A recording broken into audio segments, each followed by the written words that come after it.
Welcome back everybody. Gue bilang juga apa? Dunia sudah memasuki krisis. China sudah luar biasa menurun ekonominya, ya. PMI Purchasing Manager Index-nya yang sudah 4,48 angkanya, dan juga impornya, nilai impornya. Jadi ekspor China itu sudah menurun. Importnya sudah 4,5% secara global. Ini menandakan bahwa ekonomi Cina itu sudah sangat-sangat lambat menurun, ya. Kemarin Cina memangkas suku bunga, ya, untuk memacu lagi likuiditas di pasaran supaya ada minat berbelanja. Karena selama ini Cina sudah banyak sekali penduduk Cina yang sudah lebih punya prinsip menabung untuk membayar utang karena sudah sangat sulit, ya, ekonomi Cina untuk bertumbuh lagi. Ada masalah di properti dari tahun 2021, ya. Masalah di banyak perusahaan-perusahaan yang sudah, karena daya belinya sudah menurun, ya. Karena lebih banyak penduduk Cina untuk menabung daripada berbelanja, maka terjadi penurunan produksi, banyak sekali PHK.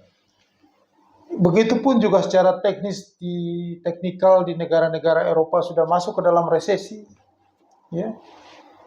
Secara global, ya, Amerika Serikat juga.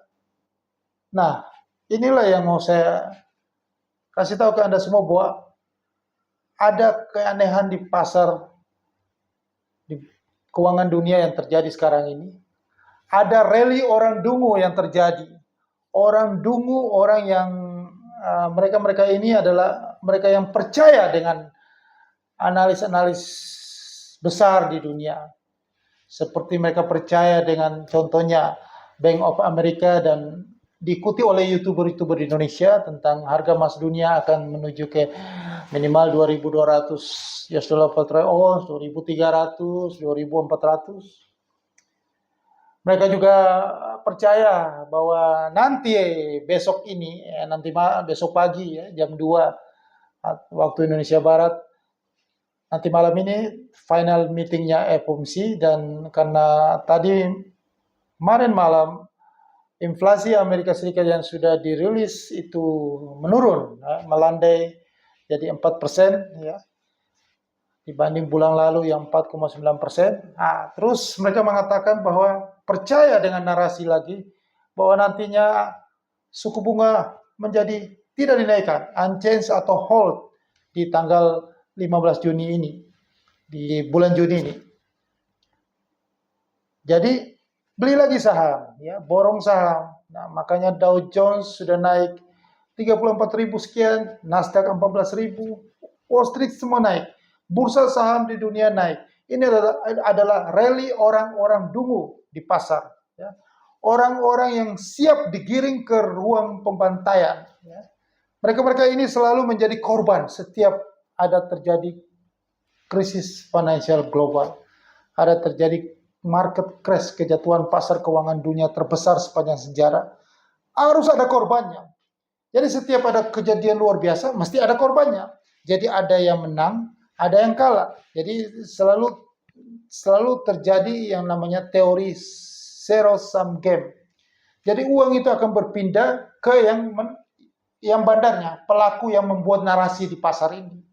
Mereka yang selalu membuat narasi, dan orang-orang dungu ini, ya, investor retail, mulai dari kelas milenial, pemula, sampai dengan masih, walaupun dia sudah tua, masih retail, ya, duitnya masih pas-pasan. Nah, inilah korban-korbannya.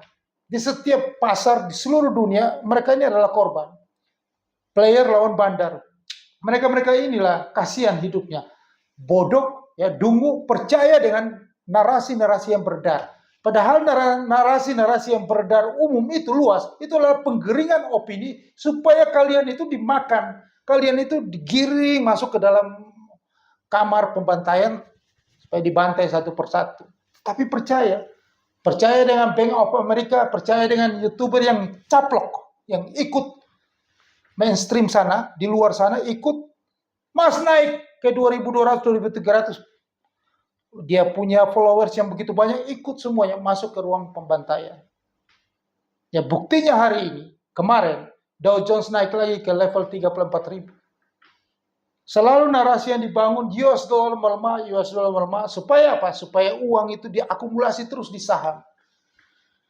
Mereka nggak pernah mikir bahwa harga yang tinggi itu akan meledak. Mereka nggak pernah mikir logika realita yang sudah beredar di pasar, ya, yang sudah nyata-nyata fakta, data.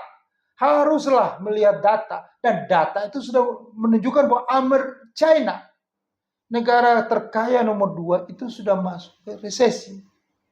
Ekonominya sudah menurun, sudah pangkas suku bunga supaya memacu ekonominya. Impornya sudah berkurang, sudah 4,5%, sudah menurun. Itu dampak juga nanti ke Republik Indonesia ini.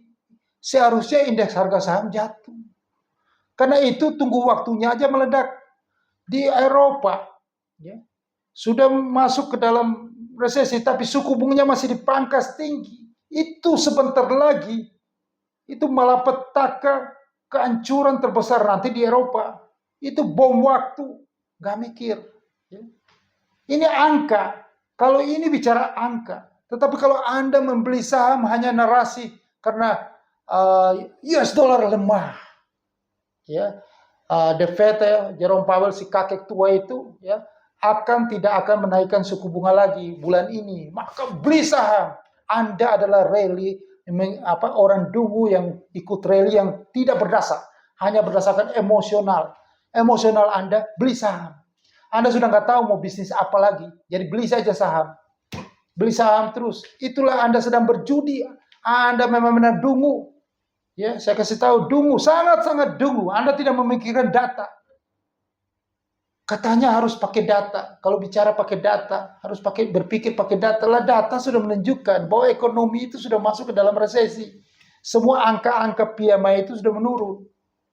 Kontraksi ekonomi dalam kontraksi, daya beli sudah menurun, dan Anda harus lihat suku bunga sudah, itu angka suku bunga kalau tinggi, logika ekonomi Anda kembali lagi ke semester 1 ya di Fakultas Ekonomi, ya Anda belajar lagi bahwa teori ekonomi makro, ya kalau suku bunga tinggi itu berarti pertumbuhan itu pasti turun.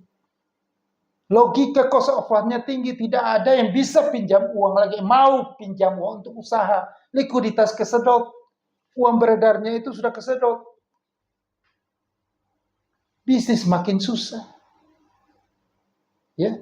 Orang itu cenderung menabung, tidak berbelanja. Kalau orang tidak berbelanja, dampaknya juga nanti adalah output yang dihasilkan menurun karena percuma, ya. Omsetnya pasti menurun. Nah, kalau omset menurun, dia harus PHK, dan buktinya PHK itu di seluruh dunia loh, sudah terjadi PHK. Harus PHK karyawannya supaya bisa eksis, bisa berkembang itu perusahaannya, bisa mendapatkan ya margin keuntungan sedikit-sedikit lah, gitu loh, bisa hidup gitu loh. Kalau perusahaan itu bodoh amat, yang penting gua harus cuan. Kalau gua gak cuan berarti selesai, saya tinggal tutup pabrik, pengangguran tambah banyak, ekonomi tambah menurun. Begitu logikanya. Lah nggak mikir ke situ. Mereka yang beli saham lucu banget, sangat dungu di tengah kondisi yang gawat susah seperti ini. Mestinya itu jangan borong itu saham lagi. US dollarnya harus menguat, bukan melemah. Goblok, benar-benar dungu. Itulah karena mereka itu tidak tahu bahwa mereka sekarang lagi dimainkan, dimanipulasi. Ini namanya manipulasi pasar. Manipulasi pasar dengan cara apa? Dengan cara emosional dipakai, narasi, berkampanye, kampanye untuk pencitraan yang dibangun, ya, mengatakan bahwa US dollar melemah, ekonomi bertumbuh lagi, ya. Padahal itu sudah ekonominya itu tinggal mau meledak aja sudah. Kalau inflasinya sudah mulai menurun, itu kan berarti apa? Tandanya tanda ekonomi lampu merah bahaya. Kok malah diborong itu saham? Nah, ini sudah kebalik-balik logikanya. Kalau inflasi sudah mulai menurun begitu, berarti itu program suku bunga tinggi itu sudah berjalan. Maka orang sudah mulai mengurangi belanjanya. Jadi harga itu sudah mulai rendah, dan ya memang benar terbukti sudah mulai menurun memang. Nah ini tanda-tanda sudah mau masuk ke resesi. Bukan saham diburu sebentar lagi. Dan kabar bahwa Bank Sentral Amerika The Fed akan hold suku bunga, bukan itu kabar baik, itu malah kabar waspada, hati-hati, lampu kuning. Naikin suku bunga maupun hold suku bunga, itu tanda bahaya. Karena pada saat titik ini adalah titik pembalikan arah. Suku bunga cenderung sudah mau dituruni. Tidak mungkin suku bunga turun di saat kondisi bursa saham lagi tinggi. Ya Anda lihat data aja deh. Bicara itu pakai data, jangan main emosi saja. Jangan main narasi terus emosi. Pakai logika juga. Itu baru nama orang cerdas, bukan orang yang pakai emosi. Waduh, sesaat kalau dibilang hold suku bunga, berarti tidak naikin suku bunga, saham naik, beli saham. Lah itu apa itu orang kayak begitu? Ya, orang dungu, really orang dungu. Yang saya mau kasih tahu. Orang-orang seperti ini selalu di setiap dekade atau setiap kejadian, itu selalu dialah korbannya. Karena dia selalu pakai emosi, bukan pakai nalar. Dia memborong saham di saat kondisi harga yang sudah tinggi. Itulah yang Bill Gates mengatakan, banyak sekali orang dungu di pasar, membeli sesuatu di harga yang sudah tinggi. Dan dia berharap nantinya ada orang lain, dia berdoa, ya, orang lain yang membeli di harga yang lebih tinggi dari yang dia beli. Itulah orang dungu. Itulah banyak terjadi di pasar. Kenapa dia sampai bisa terjadi seperti itu? Karena dia memakai emosi. Emosi dia bukan nalar dan gak pernah pakai data, logika. Dia hanya percaya dengan narasi US dollar lemah, Amerika runtuh. Justru jadi saham menguat. Beli lagi itu Bitcoin, kripto yang kagak jelas, yang saya sudah kasih tahu gak jelas. Warren Buffett sudah bilang racun tikus kodrat itu barang tipu-tipu scam, itu sama aja dengan ikan lohan. Ya, Anda kalau hidup di tahun 98 sampai 2000 itu Anda tahulah itu ikan lohan. Nah, seperti itulah. Itu sama aja dengan ikan lohan. Tipu-tipu, banyak sekali orang ketipu, habis ludes duitnya. Ternak ikan lohan banyak-banyak, gak ada nilainya. Habis digoreng tinggi harganya, terus nol harganya. Ya seperti itu, ikan lohan itu Bitcoin dan kripto. Sama seperti sudah dikasih tahu, berbusa-busa kasih tahu, barang gak jelas, masih aja ngeyel, dasar milenial. Ngeyelnya luar biasa. Itulah karena miskin pengalaman. Katak dalam tempurung biasanya gitu, ngeyel, sok tahu. Orang kalau masih sedikit, tong kosong nyaring bunyinya, merasa paling tahu. Nah kita ini udah tahu setiap dari tahun 1998 sampai sekarang itu kejadian sama. Saya adalah mantan ludes. Uangnya ludes. Itu di tahun 2008 di saham. Itu begitu karena percaya dengan narasi. Narasi-narasi yang dibangun oleh bank investasi besar yang bersihwara, analis-analis bahwa US, Amerika runtuh, dolar runtuh, lawannya ini dedolarisasi lah. Dedolarisasi bagaimana sih caranya dedolarisasi? Yang pencetusnya mata uang yuannya ya udah setengah mampus dengan ekonominya. Cina itu ya akan mengalami hal yang sama seperti Jepang. Setelah ekonominya Babel bertumbuh menjadi negara industri bagus, Jepang lost the cat 30 tahun. Dan Cina ini akan mengalami Babel yang sama. Dan dia akan mengalami hal yang sama. Sudah diprediksi bahwa China akan seperti Jepang juga lost the cat selama 30 tahun lagi. Hilang dari peredaran. Dan itu bisa terjadi. Dan lihat dia sekarang lagi mau pompa kembali ekonominya.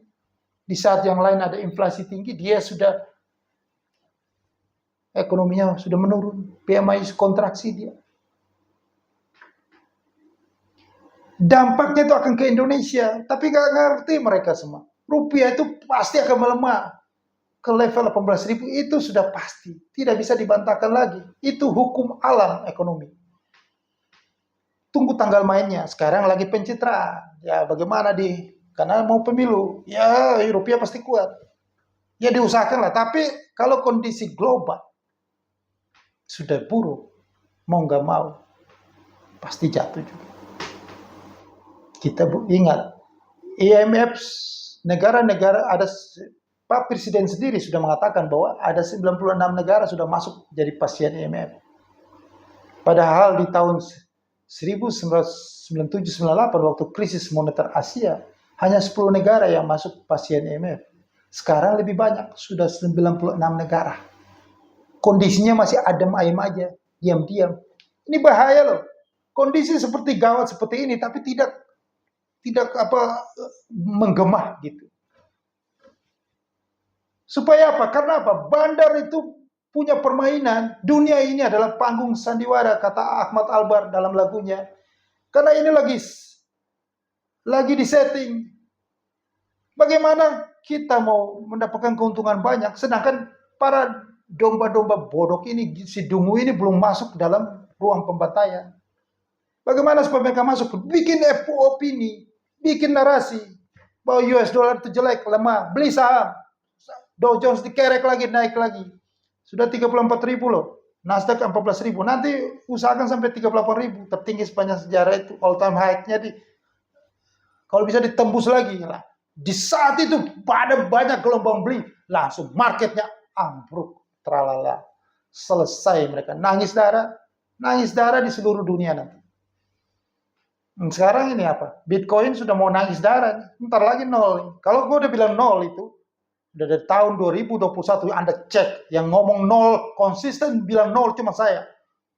Yang lain ikut-ikutan terus hilang di dunia. Saya nol, dan itu bisa pastikan nol. Itu ikan lohan, lebih jelek dari ikan lohan. Akan nol nanti. Membuat ikan lohan cuma bikin orang Indonesia aja yang nangis darah. Tapi Bitcoin dan kripto seluruh dunia akan nangis air mata darah. Begitupun dengan Dow Jones dan Nasdaq. Ya, hati-hati kalian. Anda termakan oleh narasi. Ya, narasi penggiringan opini. Suku bunga Amerika hold itu bukan berarti bagus. Itu tanda-tandanya lagi masa konsolidasi untuk market ambruk. Karena mereka lagi pantau. Bulan Juli ini bisa naik juga. Hold itu tapi suku bunga masih dalam rentang yang tinggi 5,25%. Ingat itu. Suku bunga masih tinggi 5,25%. Secara teori, Anda belajar lagi, 5,25% berarti pertumbuhan ekonomi harus ambruk, harus jatuh. Ya, kalau pertumbuhan ekonomi jatuh, saham itu logika di mana saham itu harus turun. Masa saham Dow Jones nilainya sama dengan waktu awal pandemi itu. Yang suku bunga Amerika diturunin dipangkas sampai 0,25%. Indeks Dow Jones sama sekarang. Anda cek data. Sama dengan yang sekarang ini. Nah sekarang suku bunga sudah 5,25%. Sama. Ini udah di luar nalar logika. Jadi yang sekarang ini adalah emosi. Membeli sesuatu pakai emosi. Karena mereka sudah tidak bisa berbisnis di luar lagi. Tidak ada peluang bisnis di luar lagi. Mereka beli saham saja. Ikut-ikutan. Akhirnya mereka masuk ke dalam ruang pembantaian. Akan terjadi market crash terbesar sepanjang sejarah dalam waktu dekat ini. Ya bulan Juni ini. Kalau saya yakin bulan Juni ini. Setelah The Fed, entah dia mau naikin atau hold, nggak ada pengaruh buat saya. Yang penting market akan crash.